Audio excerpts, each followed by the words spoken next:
Hey everyone, welcome back to another episode from Your Own Pathway, Leadership and Mental Well-Being in the Workplace. For those who don't know me, my name is Paia. I'm a trained psychotherapist, turned empowerment life coach, and organizational leadership consultant, where I bring my knowledge, background, and skills to empower all of you to forge your own path and to own it. So I hope you all had a wonderful last week or two. I took a break last week as I was working on other things. And so, really listen to my body, and I'm glad I did. Now that I'm back, I'm excited to be back. So, as you can see, this episode is an episode that maybe a lot of people probably are not ready to hear, but it needs to be talked about. And Your Own Pathway is going to tackle this topic. As you can see, the silent workplace battle, women and ageism. And I actually got this inspiration to do this episode because I was talking to someone a young woman who felt that she was not being taken seriously because she was in her mid 20s. And I thought, you know what? I can relate to that. I used to be, of course, in my 20s. And so, yeah, you're right. You're not taken seriously. I feel like as women, actually, we're not taken seriously in the workplace regardless of where we are in our career, our age, there's always something against us. I wanted to share a story. When I was a hospital social worker, I worked with a lot of residents and surgery residents. With the surgery residents, most of them were male, most of them were men, and we had a few female residents. And I remember I was having a conversation with one of the residents who was a woman, and we were just casually talking because we were talking about clients and discharge planning. And this resident said, "Oh yeah," one of the attendees said, "Oh great, another one, another young one. She's just gonna go have a baby in the next few years. So why do we even have them?" And I thought, "Oh, my, your attending said that." And the resident was like, "Yeah, they just said, what's the point of having a woman? She's just gonna go have another baby. She's just gonna go have a baby. So why do we keep having women residents?" I'm like, "Ooh." And this was like 2015. So about 10 years ago. It's been about 10 years since I was a hospital social worker. So sadly, I don't think a lot has changed since 10 years ago, 20 years ago, 30 years ago.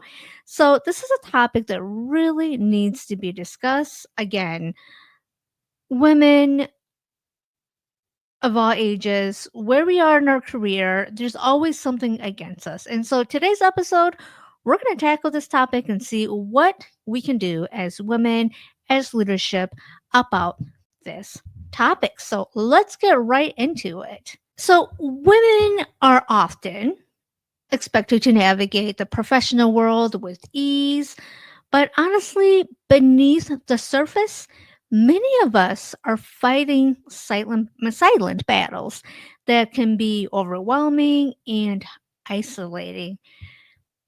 These struggles aren't always visible, but they're very real. From subtle biases to overt challenges, women face multitude of obstacles that can impact their careers and well-being. One of the most significant challenges that women face is gender bias.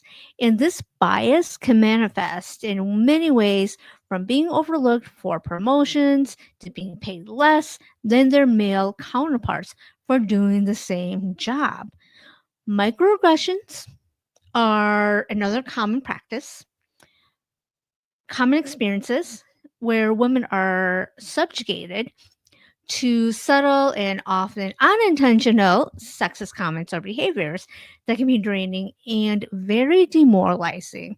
And so the lack of representation in leadership positions is also a significant issue, making it difficult for women to see themselves reflected in the highest levels of their organizations. And so what this means is that women often face a pressure to conform to certain expectations or stereotypes, which can lead to women limiting opportunities and autonomy. So, there are a lot of things that women face, and I want to show a video clip here about like the ageism that women, regardless if you're 20, 30, 40, 50, 60, 60, 70, yes, 70, what women face. So let's watch a clip here from MSNBC.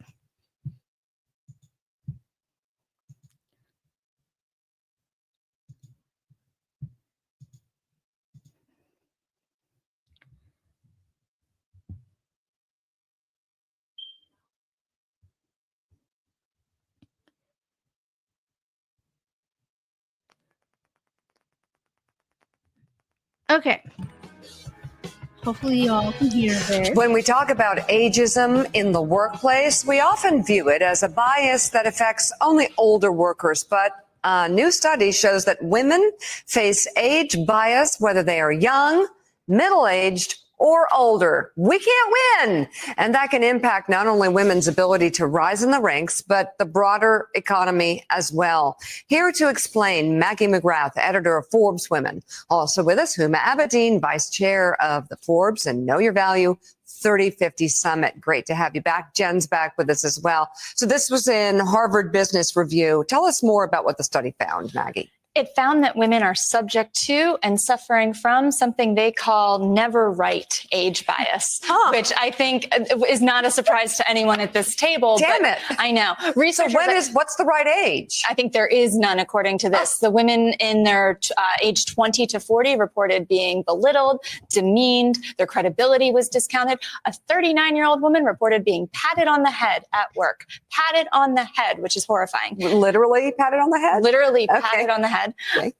Women in the 40 to 60 age range reported being passed over for roles and promotions because of assumptions about caregiving responsibilities and assumptions about menopause symptoms. And those symptoms being assumed Are to you be... talking about me behind my back? Unless you replied to the survey. And then, of course, the over 60 set told the HBR researchers that they feel invisible and undervalued. They feel like their employers aren't investing in their career trajectories. And so a lot of them are saying, you know what? I want to work for myself. I want to start my own company because that seems like the better way to go. Jen. Interesting. I love this. I mean, it's just like, it's so great. They concluded there's no age at which the women are not doubted. Fantastic. Because of their age. I remember Harvard Business Review also did a great study a few years ago about women being interrupted. And in the Supreme Court, you know, Elena Kagan, Sonia Sotomayor at the time were more interrupted than any of the men on the court by a lot. And they concluded there was no level of qualification that was high enough for a woman that she would not be interrupted or dismissed. So I feel like what we come away with, particularly when you're, you know, I'm 56, is I know this is all crap. Therefore, I'm going to keep going. So I feel like more power through it. I've had to power through it. Of course, I'm going to be doubted now, just like before. I'm not going anywhere. I'm just getting started. But they looked at a lot of things in the study. What about the trajectory for women's careers as individuals, and then the broader impact it has on the economy? Well, you know, I'm turning 48 next week, and a friend of mine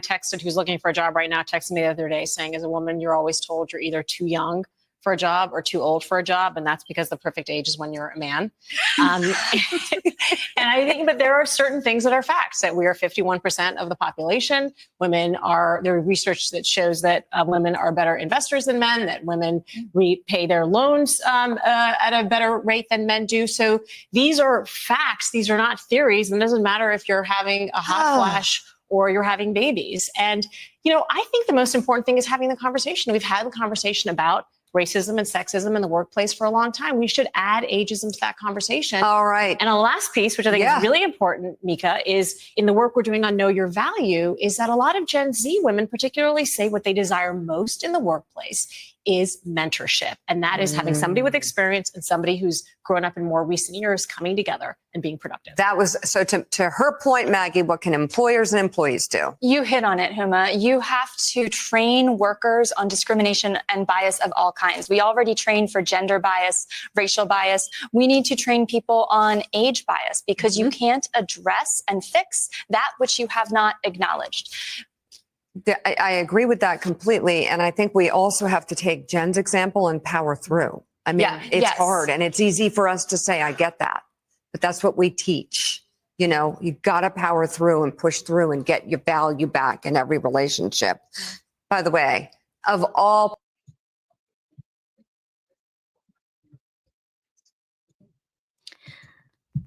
So that was a clip. I will put that in the description box. But as you can see, women were on the show from all ages and said there is no age. Like as a woman, it, there is no perfect age unless you are a man. And so today's episode is really focusing on the ageism that women encounter in the workplace.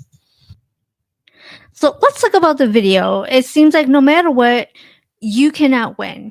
You're in your 20s, you're considered too inexperienced. You're in your 30s and 40s. Oh, as a woman, you're going to be focused too much on your family. Your 50s, 60s. What was it? You're too old, or you're going to have like perimenopause or menopause symptoms. Like, seriously, seriously, these are the things that we are dealing with. And so let's go one by one about the things or the biases that women encounter. So, as you heard in the movie, in the clip, number one, the too young to be taken seriously trap. And we heard this in the clip. So, as a woman, if you're too young, you're dismissed as too inexperienced or you're too ambitious early in your career. When you are young in your career, your ideas are often questioned, even if they're solid, even if this is, your jam, you still get questioned about your ideas. You're often told, you know what? You gotta wait your turn. While men your age rise very quickly are given opportunities. So, thus, young women are often seen as not competent enough, especially in leadership or technical roles. The opposite, we also heard this, is the too old to be relevant stereotype. So, again, we heard it in the clip. As a woman, you're overlooked for promotions or innovation projects. You're labeled as, oh, you're stuck in your ways, or you're not tech savvy enough. Ladies, if you're watching this, how many of you have heard this?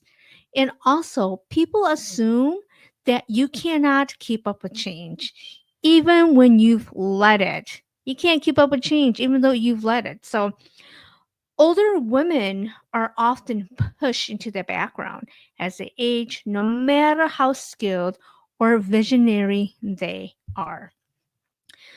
The other factor is the invisibility factor. And once women hit their 40s and 50s, they often report feeling invisible. Often, this means that their voices are being ignored, their presence passed over in favor of younger male, often male colleagues. Ladies, how many of you have dealt with this or are going through this? And so the workplace starts treating women as if their prime value was aesthetic, not intellectual. Another barrier or bias is, of course, we all know this, the appearance based ageism. And so, unlike men, women are judged harshly, harshly for showing signs of aging. When a woman starts showing her gray hair, wrinkles, or dressing age appropriately, this can be seen as a sign of decline. On the flip side, however, trying to look youthful may be judged as, oh, you're trying too hard. So, women, ladies, you cannot win. We cannot win. So, you're either too old to lead or you're too young to know. And that double bind is exhausting. Another factor is the motherhood and caregiver bias. It's women are still mainly the caregivers of the family, of the sandwich generation, and so women are still caregivers. And women in midlife, especially like in their like 30s, 40s, and 50s, may also be caring for children, aging parents, or both. And so instead of receiving support, they may be seen as distracted, unreliable, or not fully committed. And so ageism intersects with outdated gender roles, thus creating unfair narrative about a woman's capacity to contribute. So I'm exhausted. What about all of you? Are you exhausted just listening to this? And so in the clip, you heard, I think the first lady said, you know what? There's so many things against us. There's never a right age for a woman that a lot of women decide to choose to stop working for a company and to go work for themselves. And I can totally speak that to myself too. There are a lot of factors of me choosing this path. And honestly, I knew that if I stayed in working a 9 to 5, I would never, ever, ever, ever be promoted. And again, I'm not trying to be a victim. I'm not trying, well, I was never going to be promoted, but I just knew no matter what I did, I would never be promoted. And the only way for me to be fulfilled is to start my own business. And so the first lady said, correct. There's so many things against us that we might as well start our own business. So those are the biases that women encounter, women face. And so let's talk about the other thing about how do we cope or how do we confront ageism in the workplace. First of all, this is why we're talking about this is name it without shame. You're not being too sensitive when you're not being too sensitive or you're not being too this to that. The fact of the matter is ageism is real. Second thing we can do is speak up and set the record straight. And we do this by challenging the assumptions. Let your work and your voice correct the narrative. And if anybody doubts your experience or what you bring, just say, you know what? I've actually led several successful tech rollouts. I've led this project and I'd love to share the experience here. So speak up and set the record straight. hmm Number three is, sometimes even when you do number one and number two, the third thing you got to start doing is document. Document the bias and the microaggressions. And so if you are consistently being sidelined, questioned, or excluded, start keeping on record. Write everything down because patterns do matter, especially if things escalate. So, document bias and all the microaggressions, all the experiences, because unfortunately, people will try to gaslight you and say it's all in your head. It's like, nope, it is not all in my head. John, I say John because I swear every every boss is named John or it starts with a J. So you got to start documenting and writing down every interaction that you have. Number four, keep growing. Keep growing, but on your terms. And stay up to date professionally, just not to prove to others, but to yourself. But to continue honoring your growth and excellence and own your wisdom and relevance. Because, like I said, like the video clip said, a lot of women who have had enough say, you know what, I am not going to do this anymore. I'm going to go start my own business. And so keep growing. And if it's time for you to leave, leave because you're going to keep growing on your terms. Number five is build or find a supportive network. And I know this can be very, very hard as a woman entrepreneur. When I first started all this, women and social connection groups really helped me as an entrepreneur, as a woman of color, especially when there are groups that were specifically for women of color who own businesses. And so surround yourself with a community of women of all ages who value intergenerational support. I can tell you all right now, some of my best support are women in their 60s and 70s who have so much experience and are now passing that wisdom down to me. However, it's not just about them passing their wisdom down to me, too. They also appreciate my knowledge and my wisdom also. So create and join spaces where women celebrate each other and each other's career at every stage of their life. Number six is advocate for policy change. And you can do this by pushing for inclusive leadership training, which we heard about that in a clip, bias interrupter practices, age diverse hiring and retention policies, and visibility for mid career and senior women professionals. In the clip, we heard about how Gen Z women were saying we want mentorship. We want someone to help lead us and mentor us. And who better than to do that than mid-career and senior women professionals to help mentor these young women, build confidence, build knowledge, build skills, and really come to their own.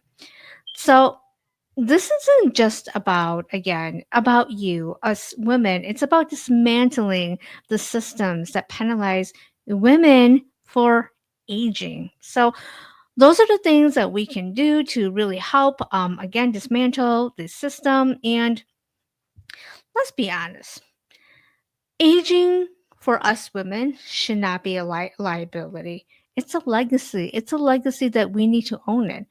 But in a workplace that keeps deeply gendered and ageism, women are left to fight to reclaim that truth. We as women are all allowed to get older and get bolder. And you know what? We are allowed to be brilliant at 25, be badass at 45, and be powerful at 65. So if the workplace can't see that, you know what? It's a workplace that needs to be involved, not us, not you. And honestly, again, your own pathway. If all of this is getting too much, it's time for you to create your own table. So that is all I have for today's episode. If you enjoyed this episode, please hit the like and subscribe button. And if you're a woman who's watching this, who's been through everything that this episode just talked about, please share your story in the comment section. That is all again I have for today. I hope to see you all next time. Take care.